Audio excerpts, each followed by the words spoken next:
What? Electrical tape. It don't matter. Okay.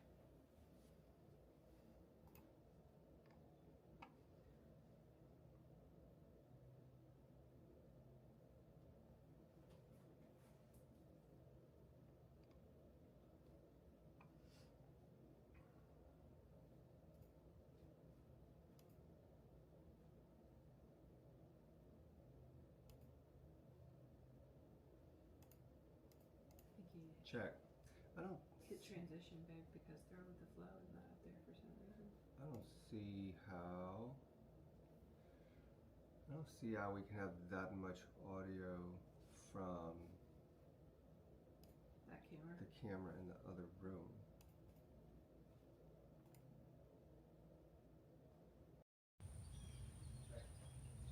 I'll go through there and check.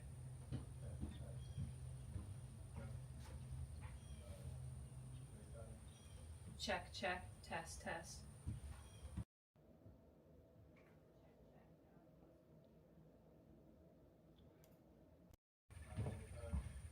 Check, check, test, test.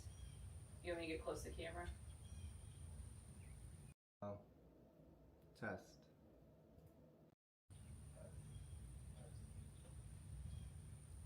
Yeah, this one is...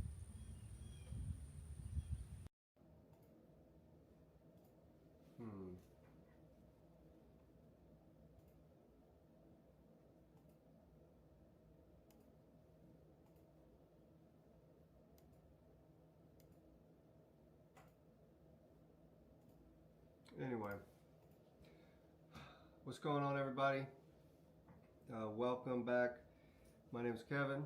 This is my studio, which I have recently been calling Throw with the Flow, just in light of trying to learn how to, how to let go of everything that just is unnecessary, and to just kind of live life, one step at a time, one day at a time, and find the fullness of each moment that we live through, work through, struggle through, to try to find the easiest, the easiest path, the most rewarding path.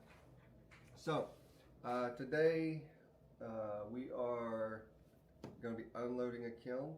That's probably one of the most enjoyable parts of being a potter. You work really hard and you put all your thought and techniques into a few pieces, and then you put them in a kiln, and it's literally like putting all of your eggs in one basket. And whatever that kiln does, it affects all the pieces the same. Minor, except for a few minor things when you get into large and complicated kilns, salt kilns, atmospheric kilns. Then you can certainly have some differences within them. But you put all your pieces in one kiln and you set it off, and when it's done, you open it up and you don't know what you're going to get. This kiln in particular, I had, I think, 2 or 3 air codes pop, and usually it's FTL, failed to heat.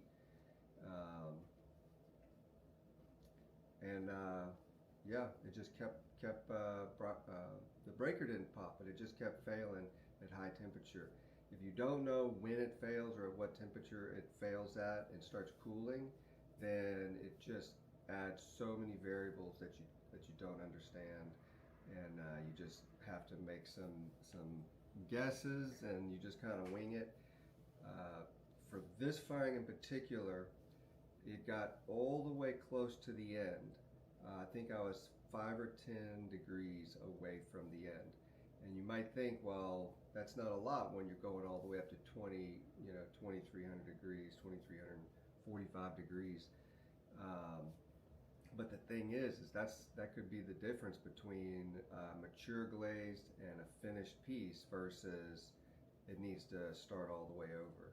And so typically when it comes to firing pottery, you really want to need to hit that mature point. Whatever it might be, you need to get it to maturity. Because if you don't, then you know, the piece isn't mature. It can be dangerous, maybe higher risk of leaching, you know, chemicals, and then of course, you know, the look of it.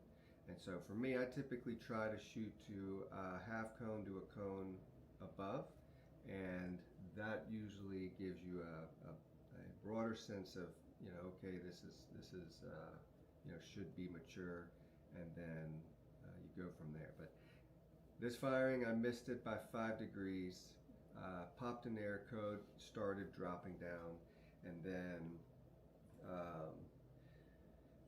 we just turned it back on and tried to, you know, run it up again, and then it kept failing.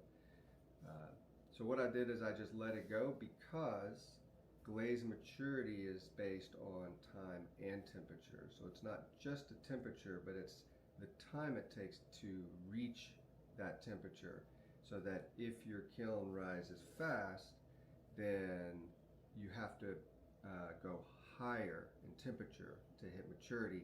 And then if you fire your kiln really slow, then you don't have to go so high.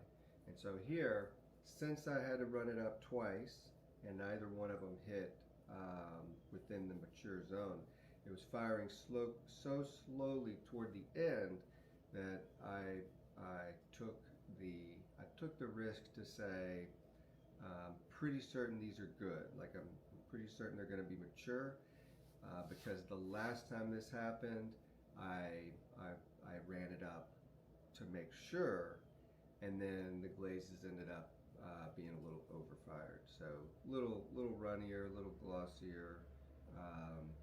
You can start to burn out colors and things like that. And so I chose not to. I went ahead and peaked yesterday, and I'll have to say I'm really happy with that decision. So we're gonna unload this thing in a little while.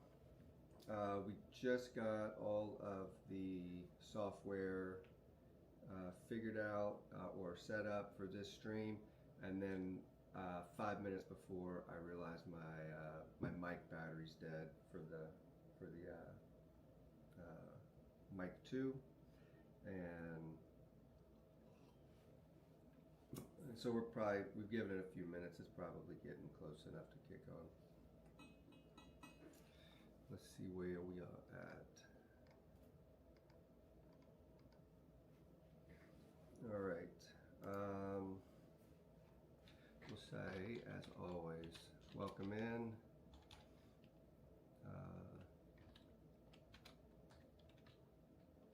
We are unloading. I'll say,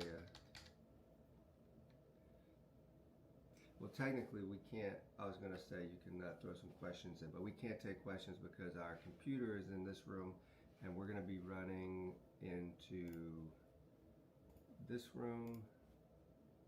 I could put it on my phone. To unload. Where's my transition? So we only have one 50-foot cable that can reach into the other room. We have another one on order, so we'll be able to run this dual layout. It'll be a dual scene over there. But let's go open this kiln. I'm going to transition here, and I'll see y'all over there. We'll turn the mic on and see how much battery it has. All right.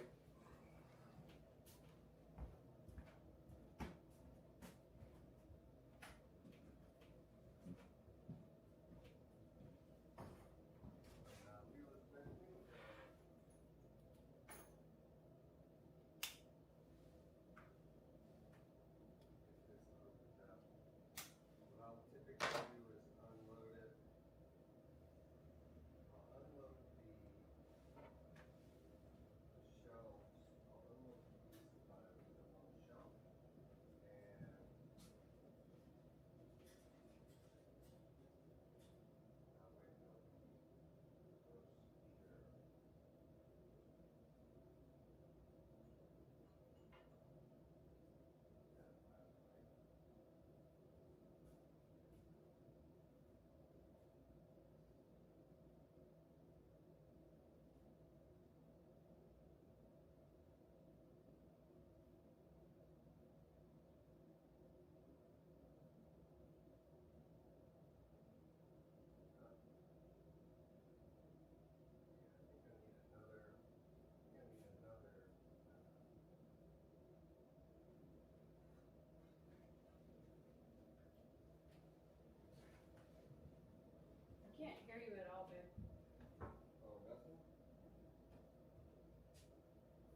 me a second. We're gonna check the mic. That's some beautiful work right there. Maybe the mic is with this camera.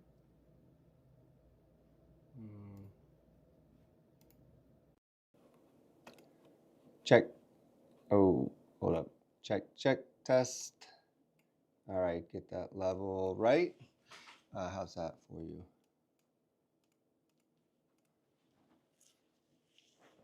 We'll go back to It's a little quiet. test. Test. What do you mean? Check. How's that sound? Good. It's better. Okay. All right. We are going back. If y'all can hear me, if y'all can't, let me know. Maybe Leo will monitor that for a second and let us know if our sound's off. All right.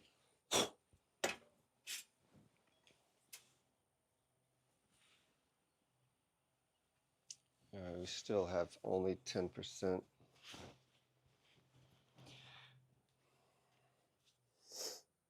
Oh man. Leela, come check these out. Let's see if I can try using this.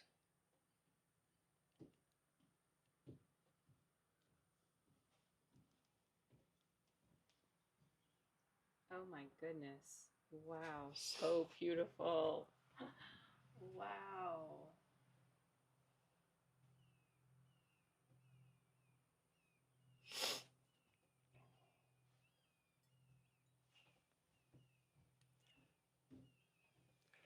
I think everything over here was a refire.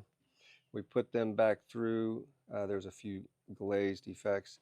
I can still see a handful of them that did not make it back. But man, look at that.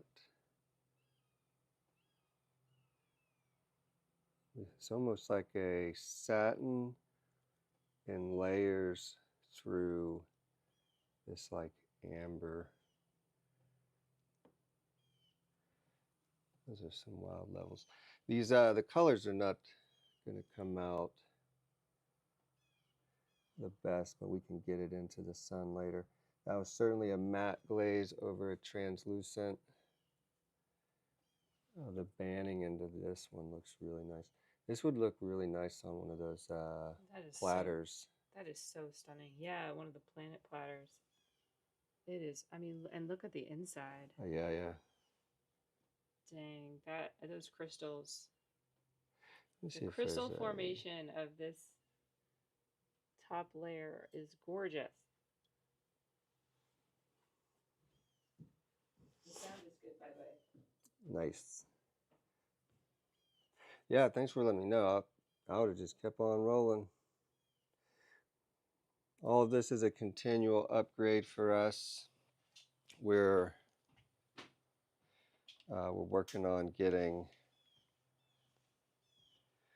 every little piece of equipment. It's like it's always something. Sometimes it's good just to like lean in, stop it. All right, let's pull this shelf and then we'll grab the next one. Y'all will be able to see this before I get to see it because I got to move the shelf.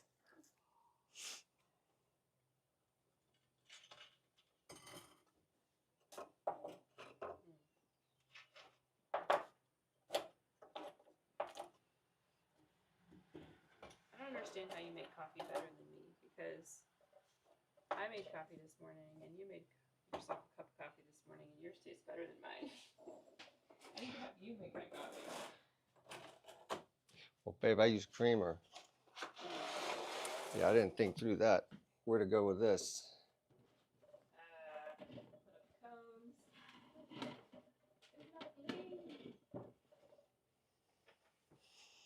cones. Okay. Oh, did this one? Oh yeah, this one did have the crack, and I was going to try to fire it upside down. Oh, the crack is still there. Well, I didn't know if there was a crack there, but then it was. I mean, look at that. We should probably. This is an amazing. I hope that is not. I hope that's not stuck together.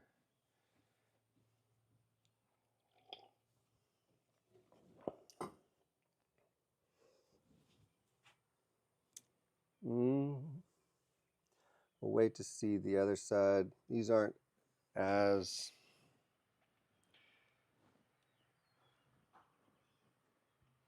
I guess I'd say they're more on the subtle side, or these look a little more subtle.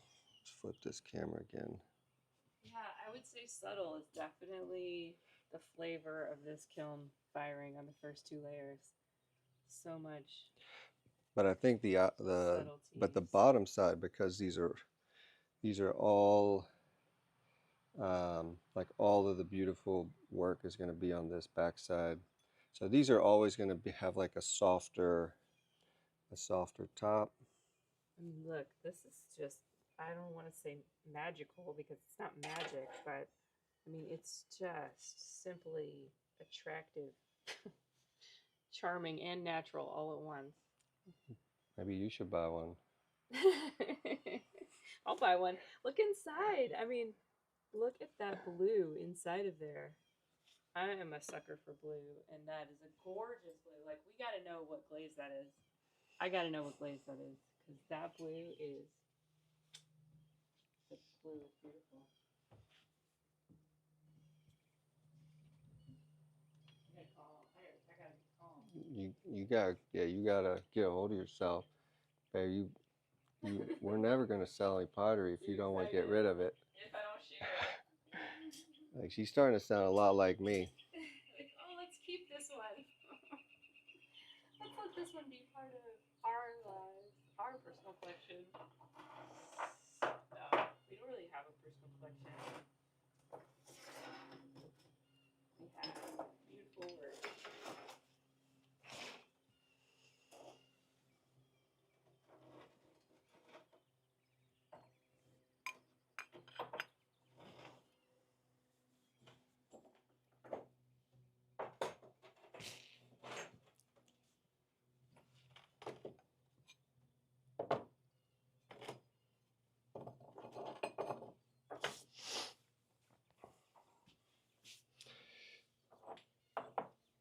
What you need?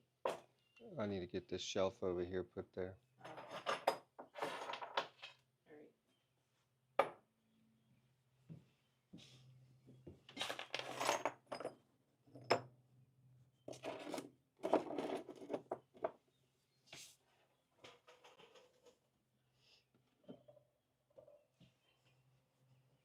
Oh, did you glue these like that? Crazy.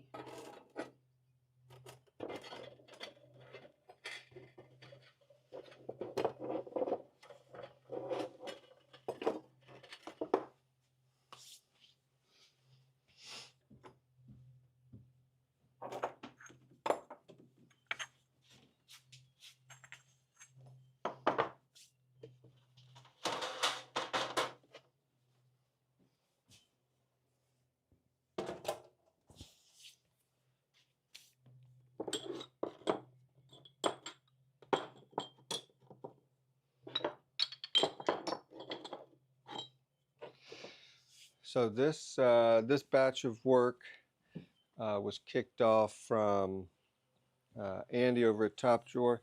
He's the one that wanted to put in an order for 10 of these small containers.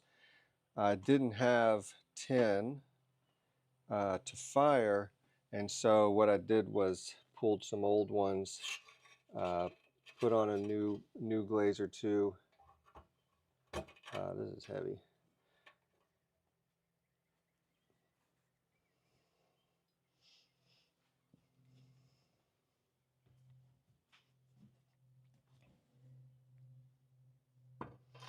And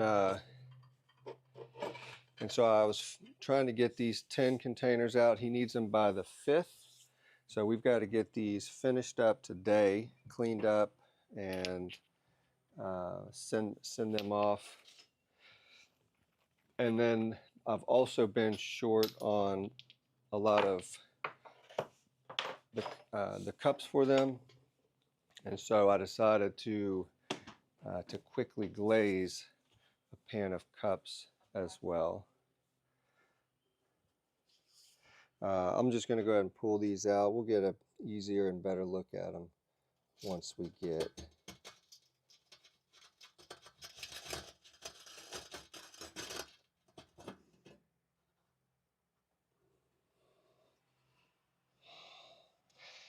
these are heavy, and I don't want to knock any of them off.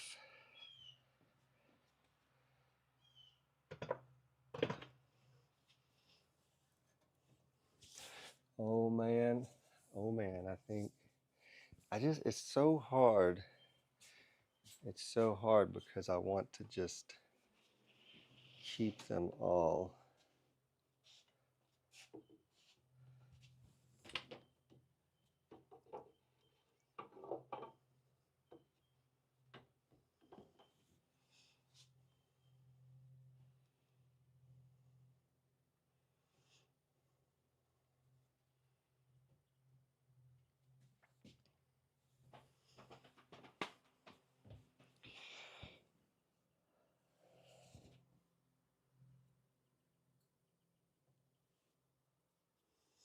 But yeah, I will unload a kiln, and I'll start looking through them, and I want so many of them, but then I only allow myself, like 5 or so, and then I just play this game of process.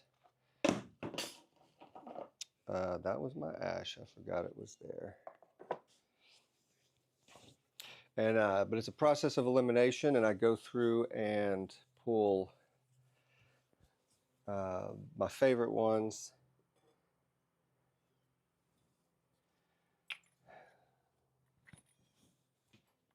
and then try to eliminate it down to just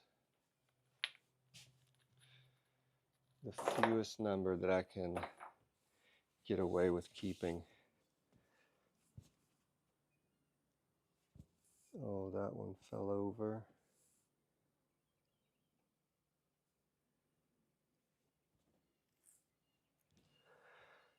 Last shelf.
So this is all still very new with this live stream, and it's just such an added weight to everything that you do, everything that I do.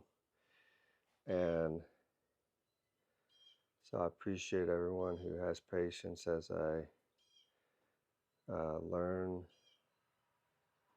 how to forget.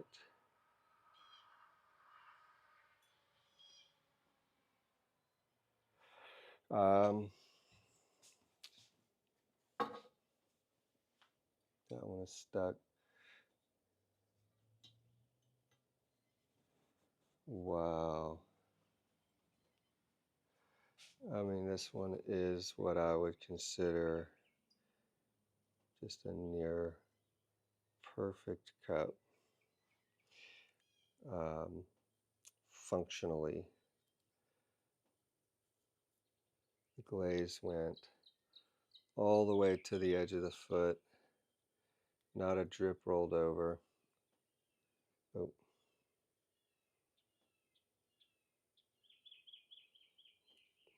Not the most impressive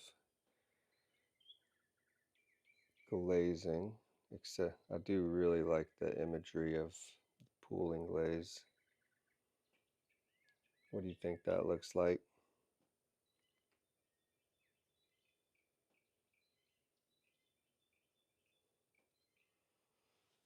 Love it. I also don't try to judge the pieces right off.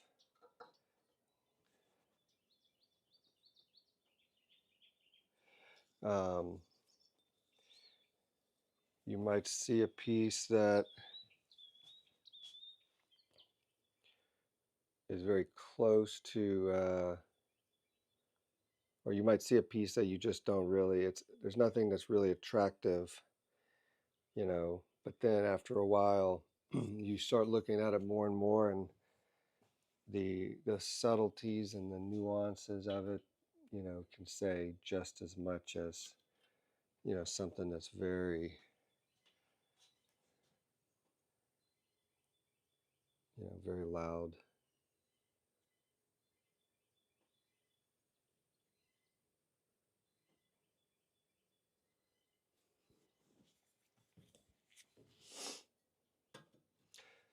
Can't believe this one fell over.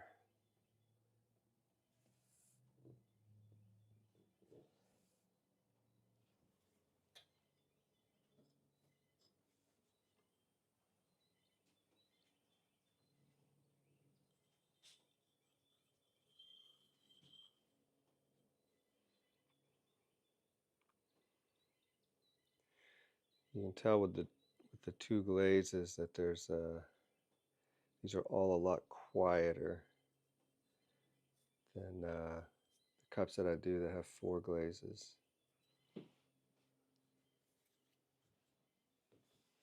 But I thought this would look really nice because I have some very loud pieces in the batch going out.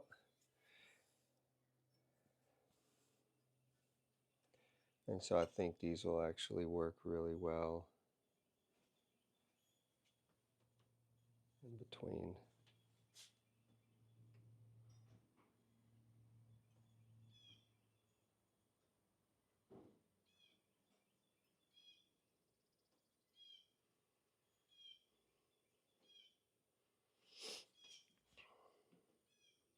White is white.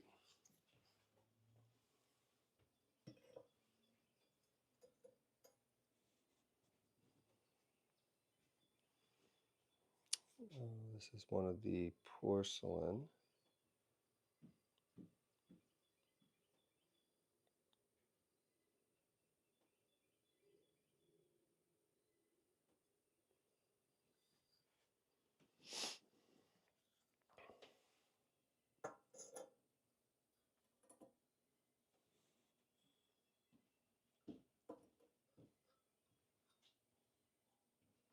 Look at the one with the texture.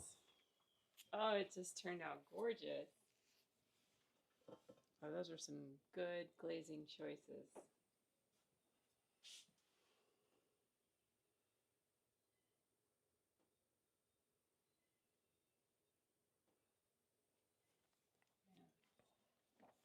Oh, these are phenomenal. I mean, wow. Oh my goodness.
All right, you ready for this? Yes. Oh my goodness. That is just stunning. Look at those purples. Purple color. Oh, wow. Wow. With the translucent pocket. I love that.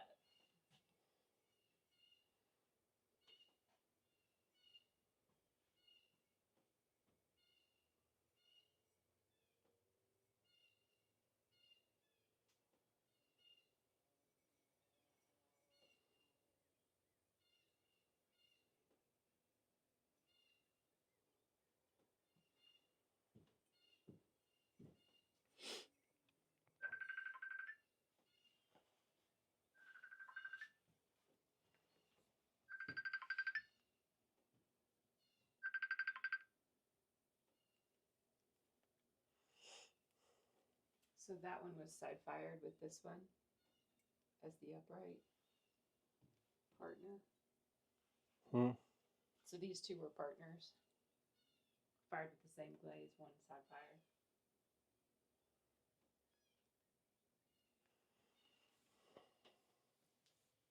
You can really see the similarities and the differences. Let me hold some. Look at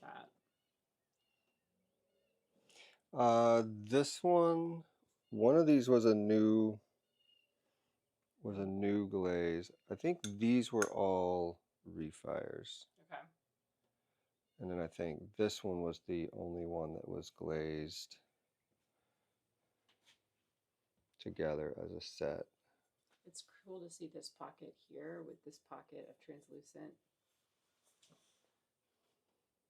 And then, oh, it's so cool. Yeah, I'm so excited on these. I don't know if I could break that one. How many do I have? 1, 2. So I have 3, 4, 5, 6, 7, 8, 9, 10, 11, 12, 13. So I do have a few that I can pick through, but that one has a crack. And that may be it.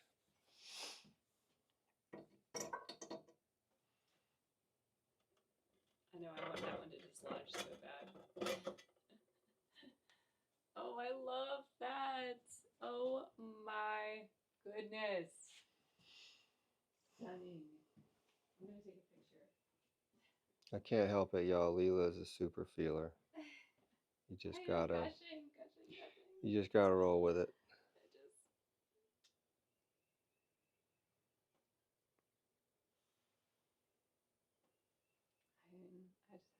Look at that. Wow. I mean, inside, outside, backside, front side. It is. Wow. We got this more like a aqua turquoise, and then this like lighter green turquoise. Is that the one that you tilted to the side? I wonder. But it has these really cool bands. So these are part of my series that are called the large. I call them largish and smallish containers. So these are my table containers, and they are sold in sets. Top Drawer put in an order for 10 to get shipped out to their newest location. We got to have them there by the 5th. So we're going to get these cleaned up today, shipped out tomorrow, and we'll have to figure out where they're going. I'll let y'all know. You can go hunt them down. Really love that. You have to make more in that style. It is just.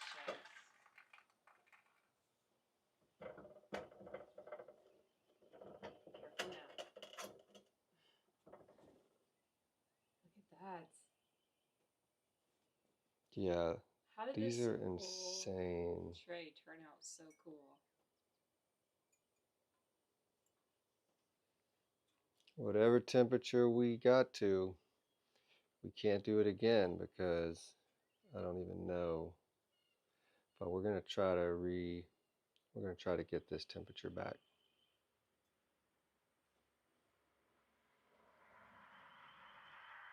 So you can see on the inside. Oh yeah, that's right. I was still in the middle of a thought. All right, so these are part of my one of my last products just before the iris flower bowls. And what these are is a container set, a smallish, largish container. Top Drawer put in an order for 10 of the smalls. They want to use these in their newest store for paintbrush holders, so they can put brushes in it. And so we're going to be getting those out to them. But the idea of this product was to highlight the two main ways that pieces of pottery are orientated in the kiln. And so one is upright, which is your most traditional way to fire a piece of pottery. You make pottery, it has a foot, you can glaze it, finish it, stand it up, however, and then the glaze, as it melts, it runs gravitationally from the lip to the foot, and then you get these streaks of glaze. It's very common, probably the most widely used way to fire a piece of pottery. But there's also what's called firing on its side, or like in a different orientation, and it's primarily to get the glaze effects to to capture at the foot on the side of the piece. So when you position the piece and fire, the glaze volatilizes, liquid comes to its maturity, and once it's pushed up to it or past, if the glaze is a running glaze or a moving glaze, then it'll start to move around, and so it runs gravitationally toward the ground. The piece's orientation um, is horizontal, and then whenever you bring it up out of the kiln, then you get to have the effect of all of those glazes pulling together down the seam of your piece, and so you get this effect.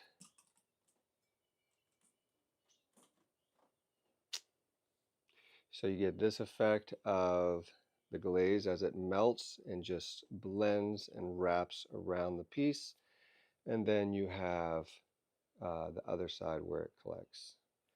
And you can get these really nice effects. So when they're a set of table containers, then you have two pieces that are glazed with the same exact glaze with the same exact pattern. So these have 4 different glazes. And what I've done is applied each glaze in the same pattern, and this is the difference that you get just from whether you fire the piece this way or this way. And then it's fun because you can decide how you want to place these. But it's a relatively new product. Right after we had designed it and created it, we had got we got on board with another project with the family, our family reunion, and we did a set of flower bowls, the Irish flower bowls. Wow, I'm gonna call this one Blue Eyes.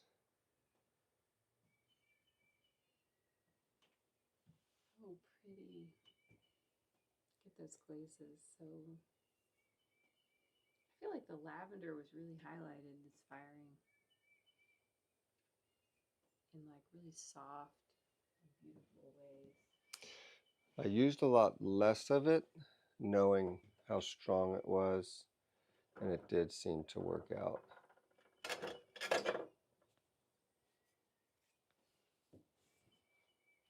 So again, really, really nice and subtle, and then it just starts to wake up. Man, that is just, I love all of that. That one's almost like hide and reveal.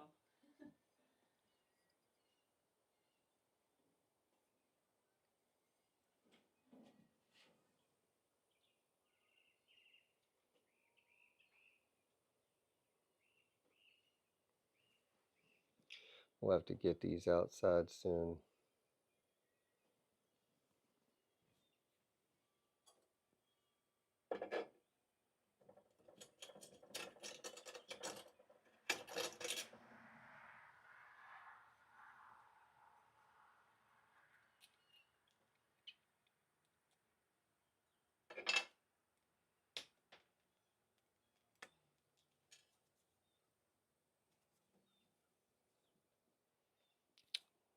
Wow, this has a nice drip.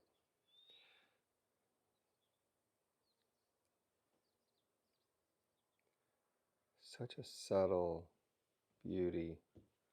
The green and white.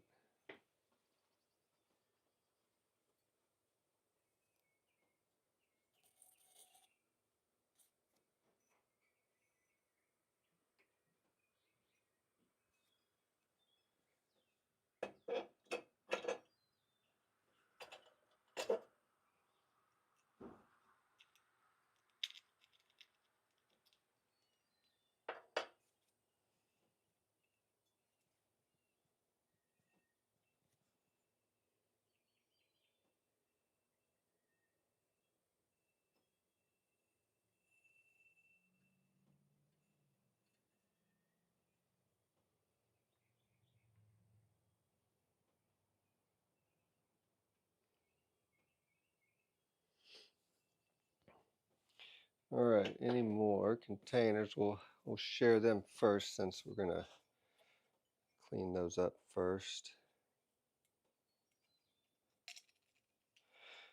Here's a much different, a lot more greens, a lot more translucence, and then some really nice drips. Look at all of that texture up there.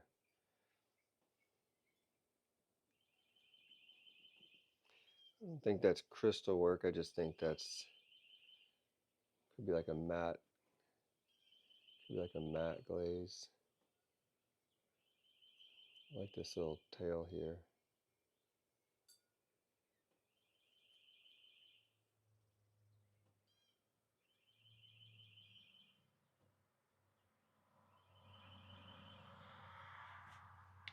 Beauty.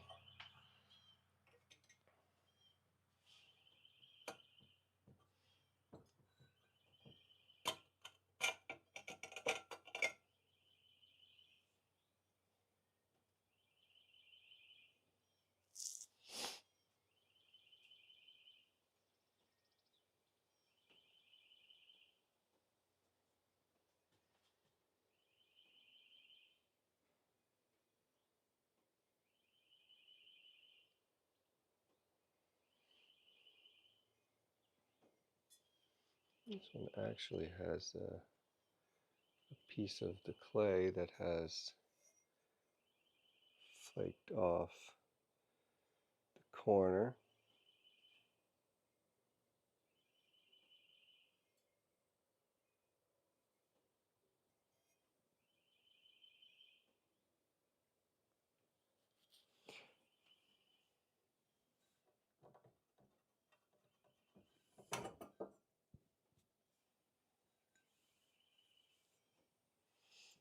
Okay, and this one here,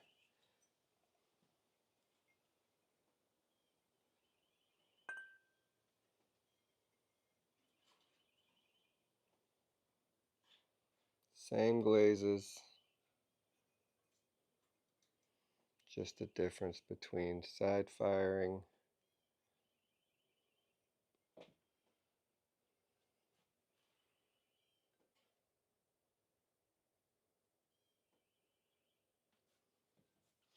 table containers.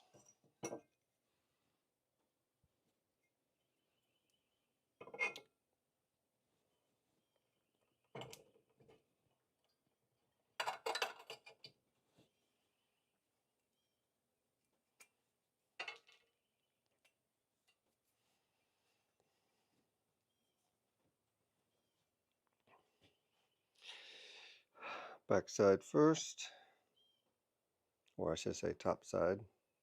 Wow, that's a really nice streak through there. We got a blue streak, and then we have a tan streak. It's almost like you don't know which one is going where.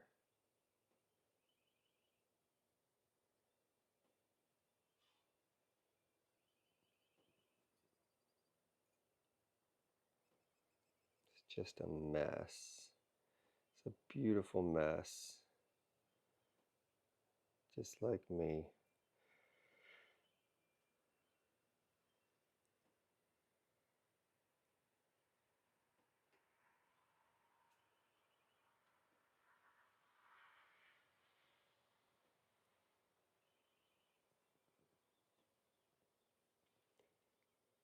Soft, subtle, crazy, chaotic.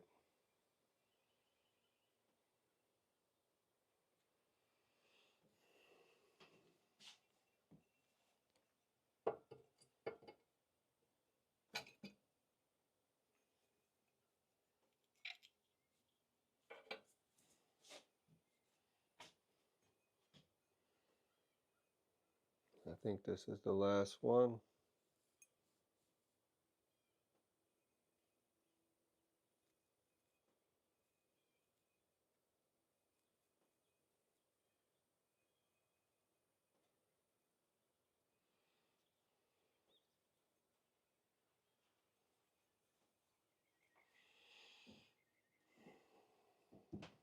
All right.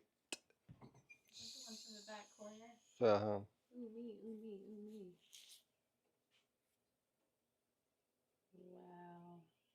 This one is definitely Planet Platter worthy. It looks so planetary. It would be like the planet that wishes it had water. Because this part in the middle